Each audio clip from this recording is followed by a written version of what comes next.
Good morning student. आज हम English में लेटर राइटिंग का सेकंड पार्ट पढ़ेंगे। फर्स्ट पार्ट में हमने पढ़ा था कि लेटर क्या होता है, what is letter and types पढ़े थे। तो बाकी के टाइप्स के बारे में हम आज चर्चा करेंगे। सबसे पहले हम बात करेंगे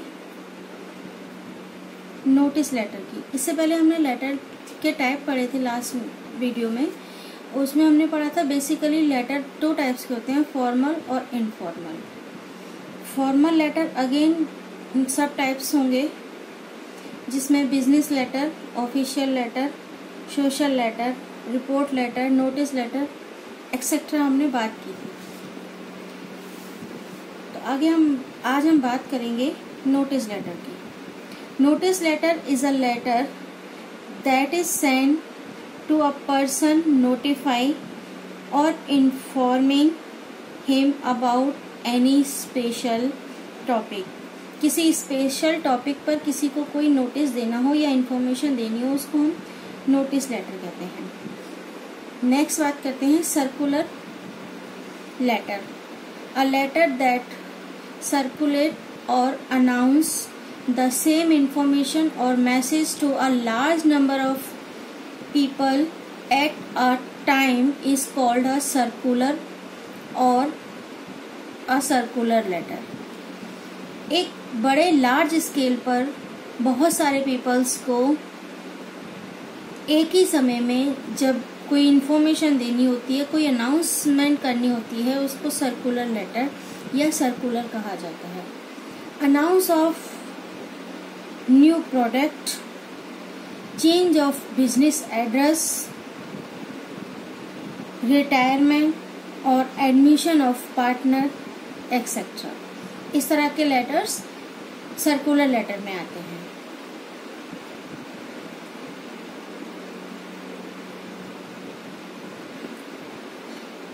for this purpose circular letter is written. इन सभी पर्पज के लिए सर्कुलर लेटर लिखे जाते हैं। नेक्स्ट बात करते हैं order letter.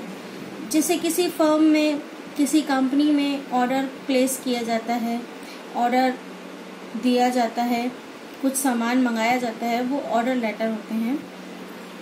When the quotation of the seller satisfies the queries of the prospective buyer, he places order through an order letter.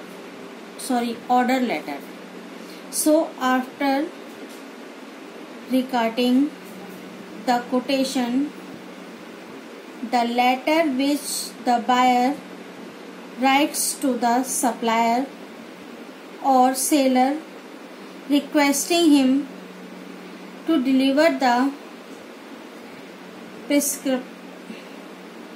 prescribed amount of goods is called an order letter। जिसमें amount, goods का amount mention होगा, request की जाएगी सामान को, goods को भेजने की, जिसमें अमाउंट मेंशन होगा, वो ऑर्डर लेटर होगा। नेक्स्ट बात करते हैं complaint letter. However efficient an organization may be in running a business, everything does not go all the time according to plan। सभी चीज़ें ऑर्गेनाइजेशन में प्लान के अकॉर्डिंग नहीं चलती हैं। There will be some mistakes and some accidents। कुछ accidents होते हैं, कुछ गलतियां हो जाती हैं। Letter written to bring these mistakes to notice of those who must own the responsibility for them are called claim or complaint letter। जब कुछ एक्सीडेंट्स हो जाते हैं या कोई गलती हो जाती है, तब उस गलती के लिए एक नोटिस लेटर लिखा जाता है उनके लिए, जो इसके लिए रिस्पॉन्सिबल होंगे। उसको क्लेम लेटर या कंप्लेंट लेटर कहा जाता है। नेक्स्ट बात करते हैं employment letter. Letters which are written in case of employment are considered as employment letter. Job application letter, appointment letter, joining letter, promotion letter, etc. are example of employment letter.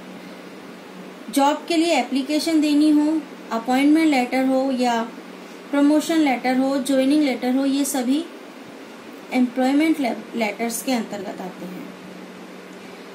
Beyond the above mentioned categories, there are some other letters also such as. ऊपर दी हुई सब letters के अलावा भी कुछ और letters होते हैं, जैसे कि बैंक लेटर जो बैंक के कामकाज से रिगार्डिंग होता है, उसके अलावा public letter, labour letter, increment letter, permission letter, किसी चीज़ की परमिशन लेनी होती है हमें, तो उसके लिए हमें परमिशन लेटर उस चीज़ से संबंधित डिपार्टमेंट को देना होता है, उसे परमिशन लेटर कहते हैं. इस तरह से लेटर्स कई टाइप के होते हैं. ये तो बात हो गई कि लेटर्स कितने प्रकार के होते हैं. इसके बाद हम बात करेंगे कि लेटर को स्टेप बाय स्टेप किस प्रकार लिखा जाता है, लेटर राइटिंग किस प्रकार करी जाती है. तो कुछ स्टेप्स होंगे या ये कहें कि कुछ पार्ट्स होंगे लेटर राइटिंग के, जिसको हम एक फॉर्मेट के जरिए नेक्स्ट वीडियो में समझेंगे. तो आज का हमारा वीडियो यहीं तक था. Thank you.